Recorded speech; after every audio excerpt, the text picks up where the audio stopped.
these conditions because these states legalize it. I'm a physician, and I can vouch for the fact that some very sick people benefit from marijuana. Sick people that have AIDS and cancer can use marijuana and benefit by it. And then compassionate conservatives come along and they arrest them under federal law. They overrule state law and they put sick people in prison for this. It makes no sense. And I don't know why we should be such strong supporters of Roosevelt's position to go ahead and tax and then eventually lead to making it illegal. It doesn't make a whole lot of sense. I believe in a free society and making freedom of choice. All right, let me let Congressman Istook go ahead. Sure. Well, you know, this is no time to surrender. In the last 8 years, our efforts to enforce and educate people have brought down the teenage use of marijuana by 25%. That's a significant reduction. That hasn't been mentioned before, but it should be. When you're talking about so-called medical marijuana, the substance THC is actually already available in prescription form. It's a prescription drug called Marinol.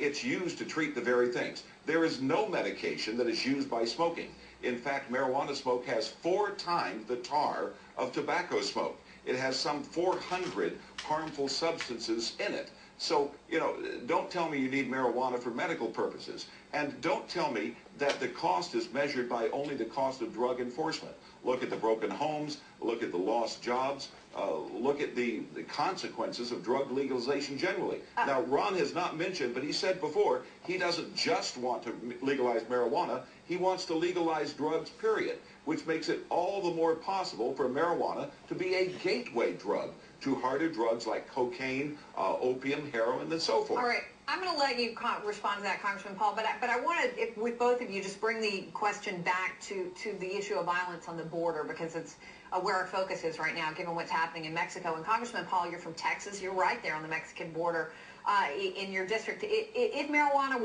were to be legalized, what would change? Well, the first thing is I don't think just legalizing marijuana would do the trick. I think we have to have a different attitude.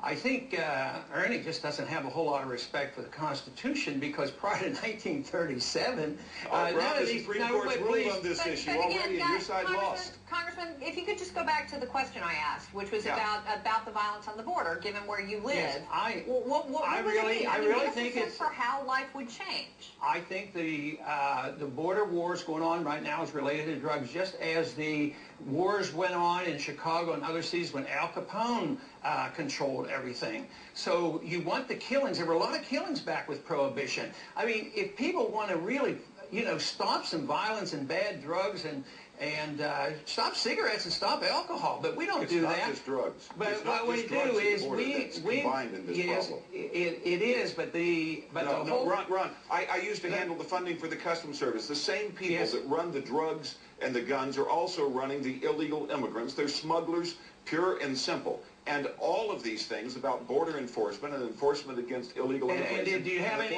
any of that? Drugs all go together. Did you have any of that before the war on drugs? No. How do you think the Taliban? How do you think the Taliban exists? Ron, let's not surrender.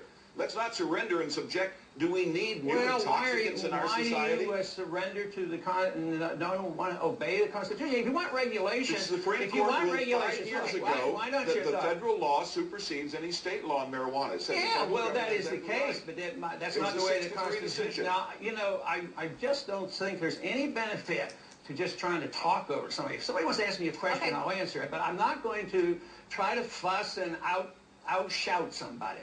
Ron, neither one of us hopefully should do that. No, let me just, because I want to get your take on this. One thing, Congressman Istook, you heard Tom Foreman a moment ago. He sort of addressed this, and we have a separate issue here. The Bush administration, you know, basically they had the zero tolerance policy on marijuana, including medical marijuana. They did raids, they did prosecutions. But the Obama administration has recently announced they're not going to do that, not follow that same policy. Where do you stand on this? Do you think that's a mistake? It's a huge mistake, because you're sending a mixed message. If you say, if Barack Obama wants to have it both ways, and he's not the only politician that does this, I respect Ron Paul's attitude that he clearly says he wants to legalize these drugs. At least he's giving a clear message. Barack Obama, on the one hand, says don't legalize it, but on the other hand, I'm not going to enforce the law. The Supreme Court ruled, it was in the right decision 4 or 5 years ago, that state medical marijuana laws are subject to the federal law that says you cannot have medical marijuana. So we've had a clear ruling, but now the whole waters are being muddied. It's the mixed messages that causes problems in trying to enforce the drug laws and lead to the violations that we're seeing. All right, gentlemen, I wish we had more time. I know there's so much to talk about on this front. I really appreciate both of you coming on. Congressman Paul, Congressman Istook, thank you for your time tonight.